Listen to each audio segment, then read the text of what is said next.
Retos Femeninos, aquí en Retos Femeninos TV en YouTube. Felices, Hortensia Contreras y yo, de poder tener un café más lleno de historia.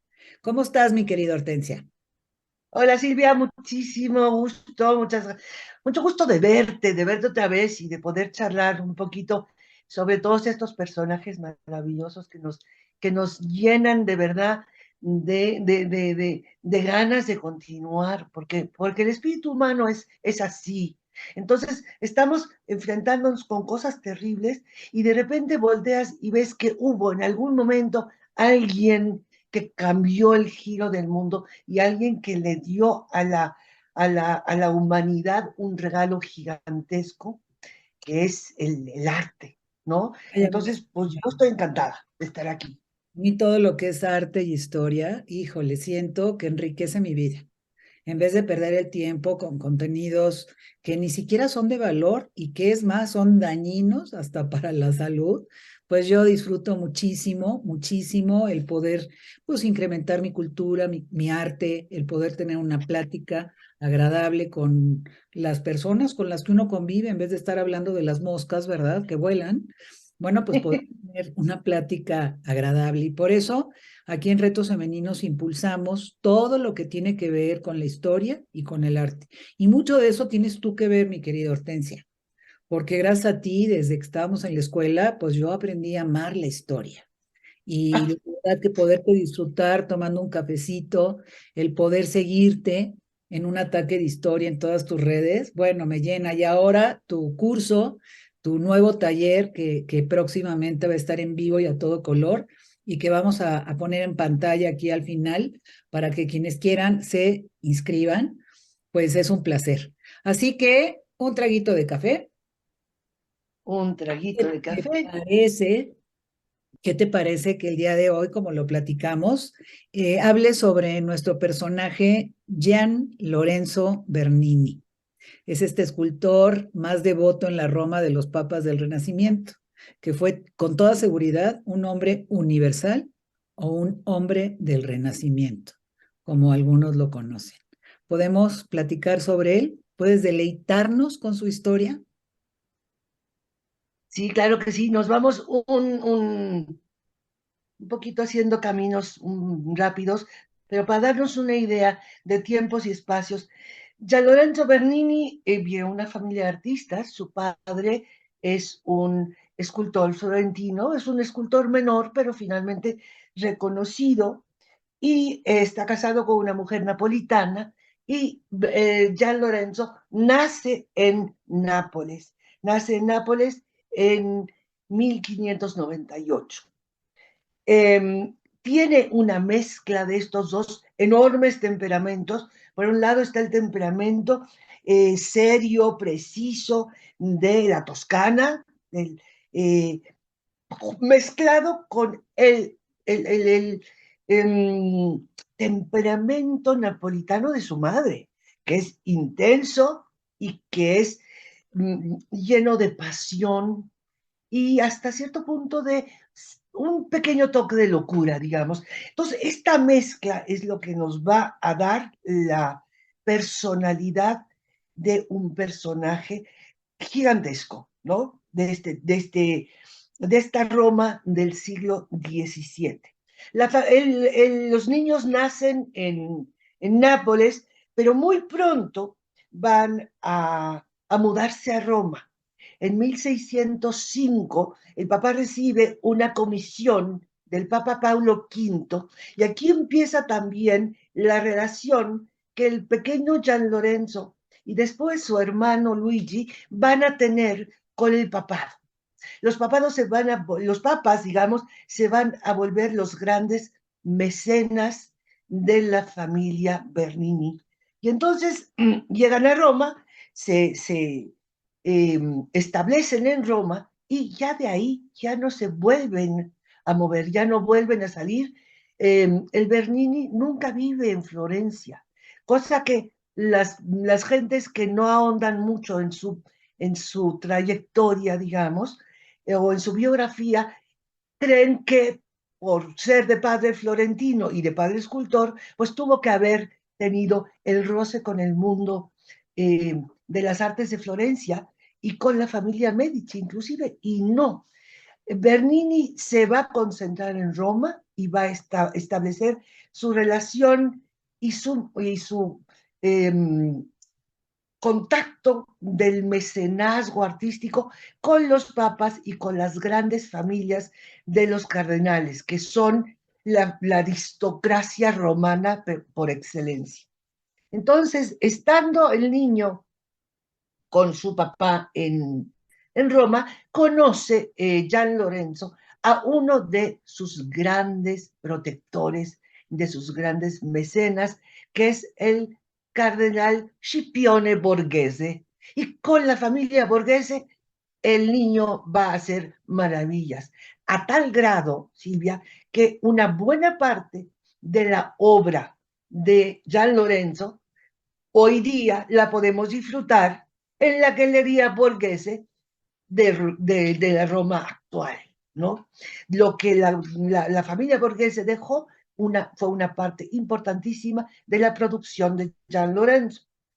Entonces, perdón, don Gian Lorenzo permanece en Roma siempre, excepto por una temporada muy corta, como de 6 meses más o menos, 6, 7 meses, pero ya muy adelante, en 1665.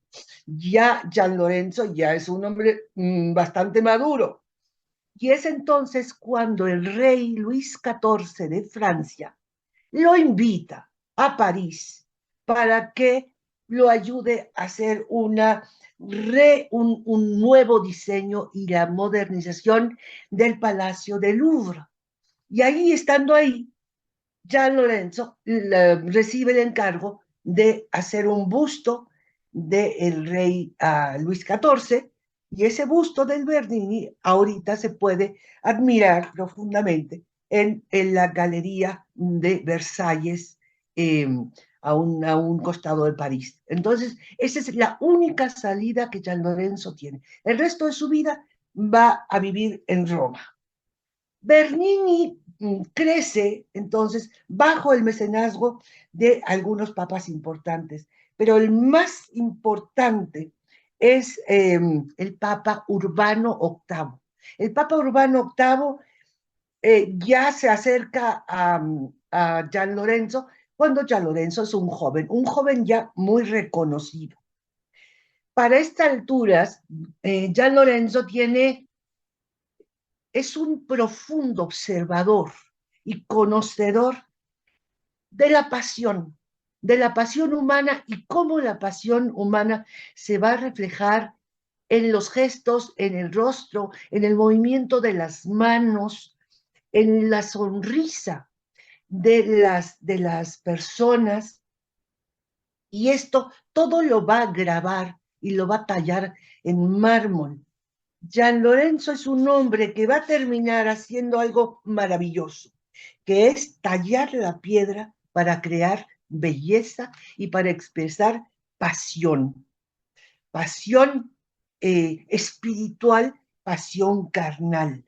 De eso trata su arte, de la expresión del arte, de la pasión y de la emoción, ¿sí? Y es con una intensidad física que Gian Lorenzo realmente va a transformar la, a la escultura europea en general, y va a dejar su huella en la Roma del siglo XVII. No hay manera de caminar por la Roma del siglo XVII sin sentir la presencia de el gran Gian Lorenzo Bernini. Nadie antes que Bernini había logrado que el mármol fuera tuviera una expresión tan carnal, tan pasional, ¿sí? Las figuras de Gian Lorenzo lloran, gritan, sus torsos se enroscan, se encorvan, se arquean en espasmos que dan la sensación de una pasión intensa. Eso es Gian Lorenzo Bernini. Es como una especie de alquimista que podía transformar un material en otro, ¿sí? Ese mármol, esa roca durísima, se convierte en piel que expresa la pasión. El mármol se convierte en hojas, en troncos, en cabello humano y por supuesto en carne también, ¿no? Si la escultura en general debería desafiar la gravedad, Bernini iba a desafiar la gravedad y lo hizo. Antes de Bernini, nadie. Después de Bernini, nadie. Nadie logra aquel desafío donde sus figuras vuelan, donde sus figuras acceden a la gloria de la expresión de la pasión humana. ¿Sí? A los 20 años, Bernini ya es una superestrella. Ahora sí que es, imaginemos a cualquier estrella del rock, pero en la Roma de los años del siglo XVII, ¿sí? Es una superestrella a quienes todos admiran, a quienes todos aman profundamente. Tiene una serie de características que lo van a definir siempre. Es un hombre apuesto, hermoso, con un gran toque social. Entonces llega al poder el Papa Gregorio XV y Gregorio lo convierte ya admirándolo profundamente. Estamos hablando de un chavo de 20 años, ¿sí? Pues le da el título de caballero y de entonces hasta su muerte, Bernini se va a convertir en el cavaliere y el cavaliere que todo el mundo ama, respeta y admira enormemente, ¿no? Y ya, ese va a ser su título, el cavaliere, ¿sí? Luego muere Gregorio y entonces llega a la silla pontificia su mejor amigo, el Papa Urbano VIII, que es un hombre que pertenecía a la poderosa familia Barberini. Y él le abre las puertas de la casa papal totalmente. Ahí le otorga el permiso de ir a pasarse el día con el Papa, a charlar con él, no tiene que hacer cita, digamos, ¿no? Ya Lorenzo, cuando se le ocurre o cuando lo llama su amigo el Papa, va y se sienta a la mesa con él y les encanta charlar de arte, de posibilidades, de la grandeza de la Roma papal, ¿no? Bernini se convierte por obra y gracia de estos dos papas en el artista supremo de Roma, ¿sí? Es el emperador de las artes romanas. Y no solo en la escultura, porque es el gran escultor, sino que también, por supuesto, es pintor, es un gran arquitecto y es un gran músico y escritor. Es un verdadero hombre, como decía Silvia en su introducción, un hombre universal o un hombre del Renacimiento. Cuando nosotros hablamos de un hombre o una mujer del Renacimiento, estamos hablando de una persona que abarca una serie de campos del conocimiento y que tiene, por suerte, tiene la posibilidad de lograr expresarse en estos diferentes campos. Hay varios artistas que son hombres del Renacimiento, pero no abundan en demasía. Si queremos hacer una comparación, podemos comparar con Buonarroti. Con Buonarroti también se puede hablar de que es un hombre del Renacimiento, porque aunque Buonarroti se consideraba como escultor, pues todos sabemos que también era un gran pintor, que era un poeta, que era un músico, que inclusive era un actor, ¿no? Y lo mismo nos va a suceder después cuando crucemos el Canal de la Mancha y vayamos a dar al pequeño pueblo de Stratford-upon-Avon, donde nos vamos a encontrar con otro gran personaje del Renacimiento.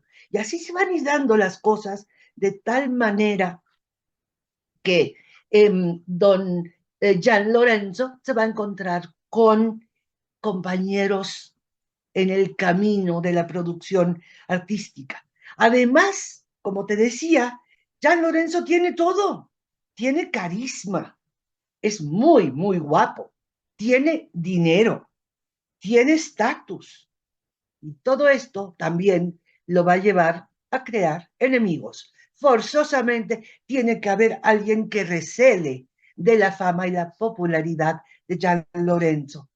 Y su principal enemigo es un hombre impresionante, también enorme, también grande, que se llama Francesco Borromini. Y Francesco Borromini es un gran arquitecto, es un genio, pero es todo lo contrario de las características del Gian Lorenzo. Francesco Borromini es taciturno, es neurótico, es un depresivo introvertido, es un hombre sin ningún roce social y no es muy lindo tampoco, ¿no? Y para bien o para mal, él, Francesco Borromini, va a jugar una parte fundamental en la vida de Gian Lorenzo. Ambos, ambos genios, iban a frustrar las ambiciones del otro.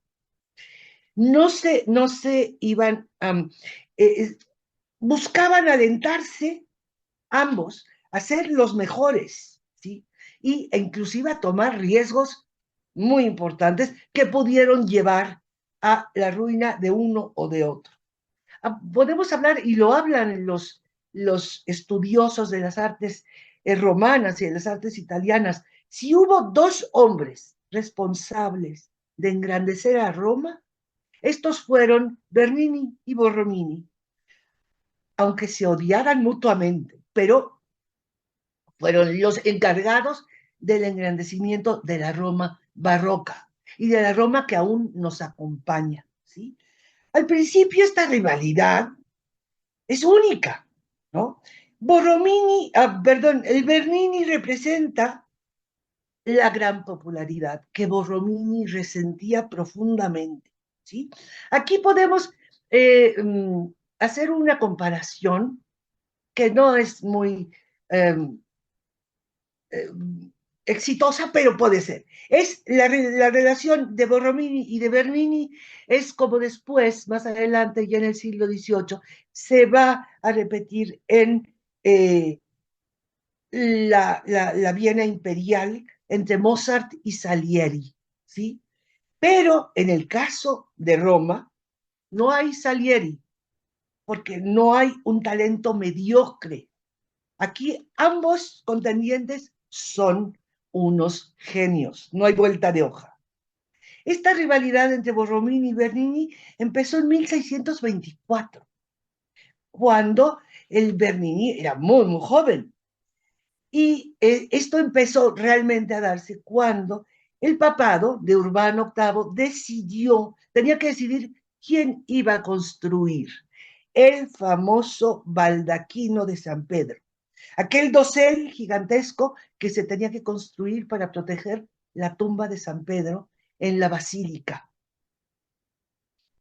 Cuidado con el término, nada más hago un paréntesis aquí, porque en muchos textos que nos hablan de San Pedro en Roma, se confunden y nos hablan de una catedral.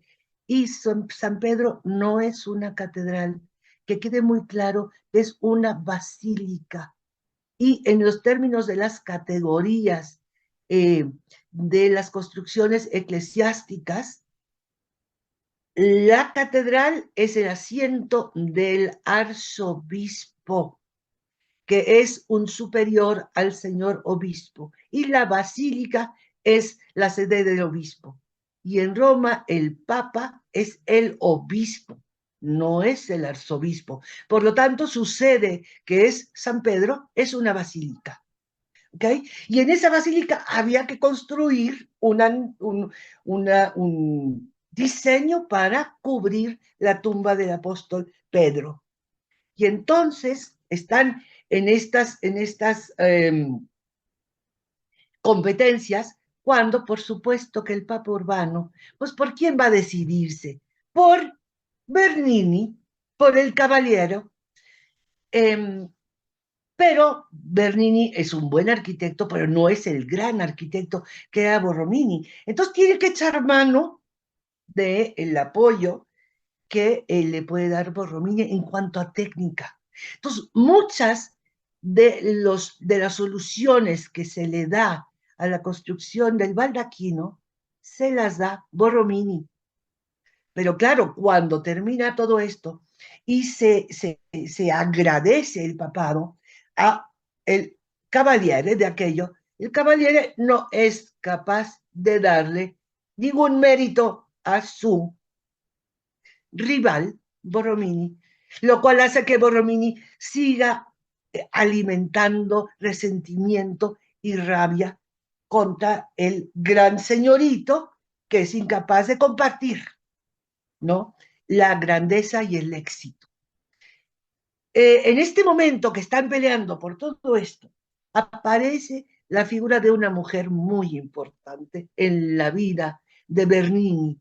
¿Sí? Esta mujer se llama Constanza Bonarelli y doña Constanza, que de Constanza tiene muy poquito, es la esposa de uno de los principales asistentes de el Bernini, que se llamaba Matteo Bonarelli. Es una mujer hermosa, es una mujer que pertenece a una familia importante de la Roma, aunque estaba con un simple asistente, pero ella pertenecía a una familia aristócrata, la famosa familia Piccolomini de Roma. Una mujer con una fuerza impresionante, con una pasión que le salía por los labios, que le salía por la vista, que le salía por el rostro completo de doña Constanza. Ya estamos en 1637 más o menos, cuando está el apogeo del romance con Gian Lorenzo y de la pasión y de este deseo tan inmenso surge un tipo de escultura totalmente nueva. Estamos a mediados del siglo XVII, una escultura en donde el retrato de las personas ya no va a ser el retrato sobrio, seco y duro anterior o inclusive de la época clásica. Acá el retrato de Constanza Bonarelli y de los siguientes retratados se va a convertir en una especie de fotografía parlante.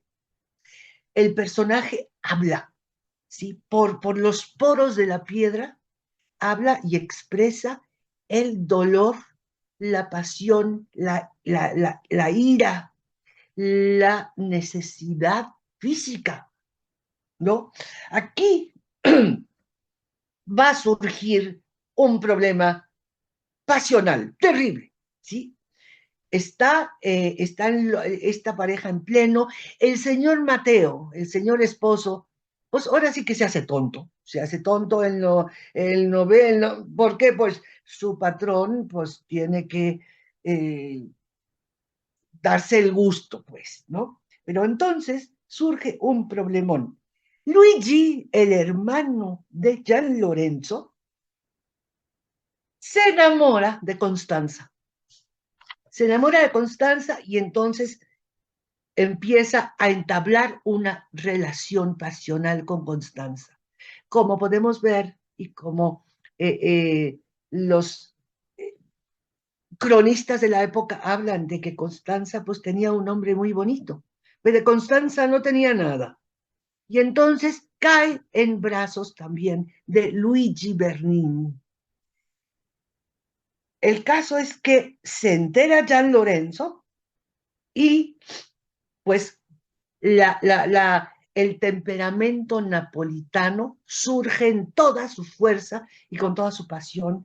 Entonces, el momento que capta a los amantes besándose, despidiéndose, entonces va tras su hermano y pues lo alcanza, corre, lo persigue por las calles de Roma y lo pues lo intenta asesinar, no lo logra, no mata a su hermano, por suerte para Gian Lorenzo, pero la furia es brutal y lo lastima y lo deja tendido con varias costillas rotas, etcétera. Pero mientras su ira y su furia no se han calmado, entonces manda a llamar a uno de sus criados para que vaya a casa de Constanza y la castigue.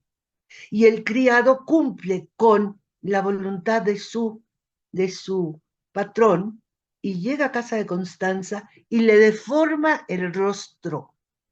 Aquel rostro hermosísimo de doña Constanza se lo parte con un cuchillo y le deja marcada para siempre la, la mutilación, ¿sí? Aquel gran artista, aquel hombre, ¿sí? Que había tallado la piedra para obtener belleza, para crear belleza, en ese momento decidió mutilar la carne para destruir la belleza, ¿no? Es una verdadera tragedia. Finalmente, lo castigaron, lo encontraron, lo castigaron, lo encerraron un rato, pero le pusieron una multa de 3.000 escudos, que además la pagó su amigo el Papa. Y ya ahí pareció que ya no iba a pasar nada. A Luigi lo mandaron al exilio, lo mandaron a Bolonia, y todo más o menos trató de volver a la calma, pero con esto empezó la decadencia del Cavaliere, ¿sí? El Papa, para calmar las aguas, lo condenó a casarse, a contraer matrimonio con una de las mujeres más hermosas de Roma.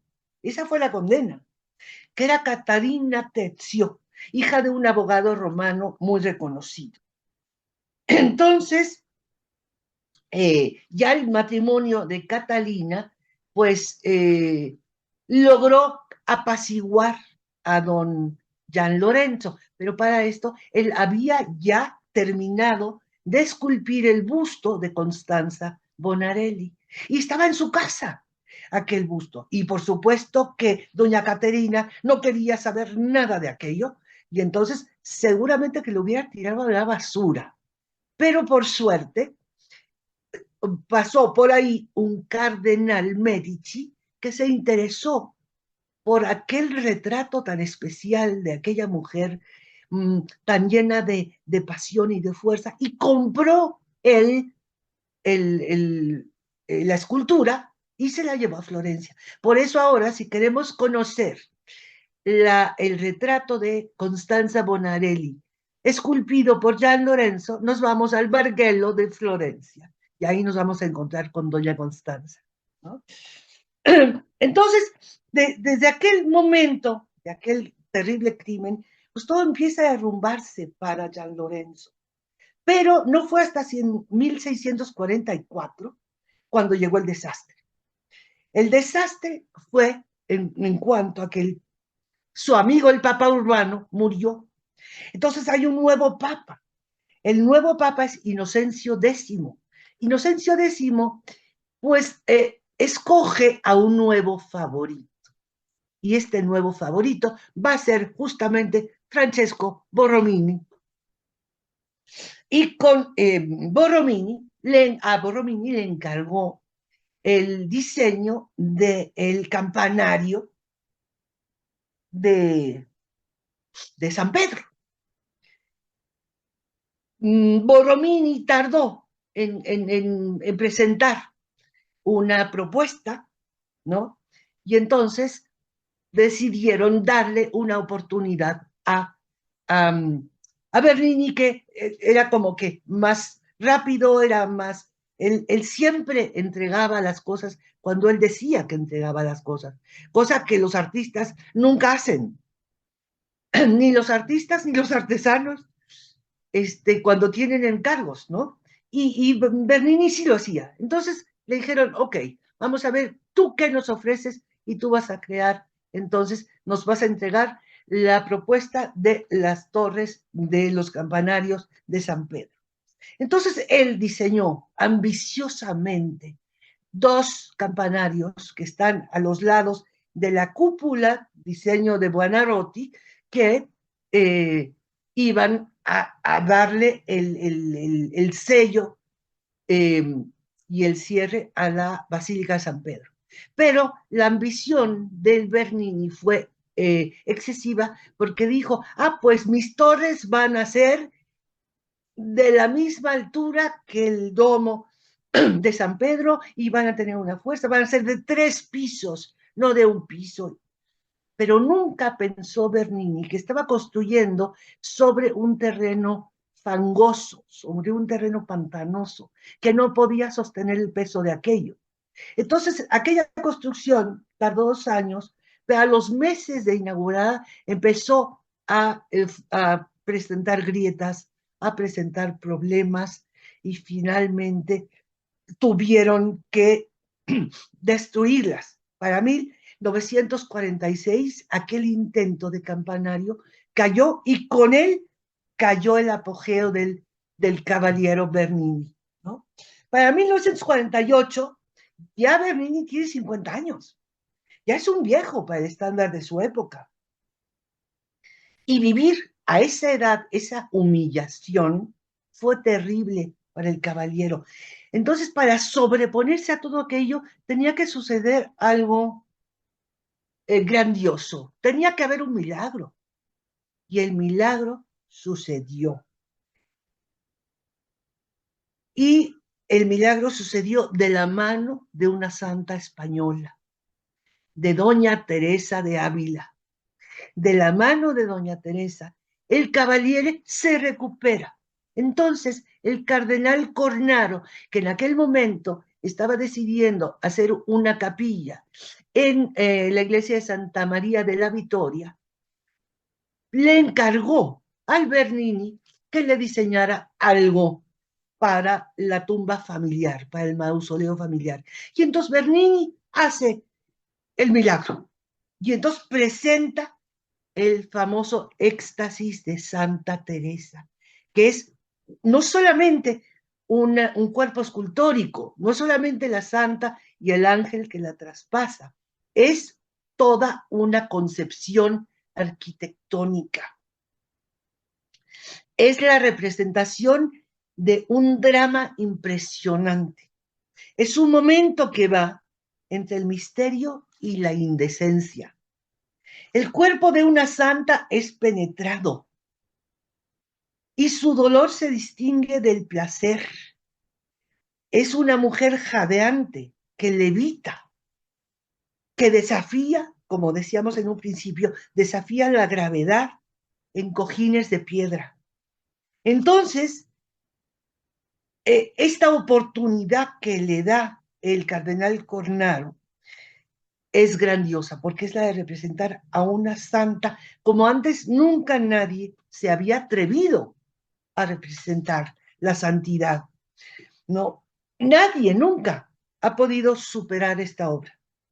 Bernini triunfó en esta ocasión. Triunfó del todo. No hubo manera de quitarle otra vez la grandeza. Y ahora, a donde quiera que vayas, y si vas a Roma, no puedes dejar de pasearte por la Piazza Navona y descubrir los ríos del mundo. No puedes dejar de ir a la Galería Borghese. No puedes dejar de asomarte al Bargello en Florencia, pero jamás, de los jamases, puedes dejar de asomarte a Santa María de la Victoria y acercarte a la Capilla Cornaro para sentir el poderío, la inmensidad y la gloria y la locura, no solamente de Teresa de Ávila, sino del gran caballere Gian Lorenzo Bernini. Y con esto les dejo para que lo disfruten y se lo piensen. Wow. Gracias, Silvia. Deberías de escribir un guión de su vida para Netflix. La verdad, qué maravilloso y todo. Violencia, crimen, arte, perfección. Qué Sí, barbaridad, todo, qué maravilloso. Ay, todo Hortensia, está ahí. qué padre, qué padre, qué padre, como cada mes. El poderte escuchar es increíble. Oye, y bueno, para el miércoles, el último miércoles de El agosto, último, de junio, no, de junio. ¿ya pensaste de qué vamos a platicar? Sí, ya lo tengo en mi cabecita porque vamos a seguir un poco con estas grandes figuras, ¿no? Pues Santa Teresa nos lleva de la mano con muchas cosas. Entonces nos trajo al Bernini y nos va a llevar de regreso a otro personaje también maravilloso que eh, se, se va a convertir en el creador de los, ¿qué te puedo decir, Silvia? De las devociones más grandes, devociones de lo que se va a convertir en la villa de los reyes de Castilla, que es la Villa de Madrid. En la Villa de Madrid, quien va a ser el patrono de la Villa de Madrid es un santo que no existió. Ay, güey. Ahí lo dejo, ahí lo dejo. Ay, qué Ahí, padre, qué padre. ¿eh? Sigan a Hortensia en sus redes, de verdad, van a aprender y se van a divertir. Tiene posteos, tiene videos, tiene cosas padrísimas. Un ataque de historia. Yo soy Mil fan. gracias.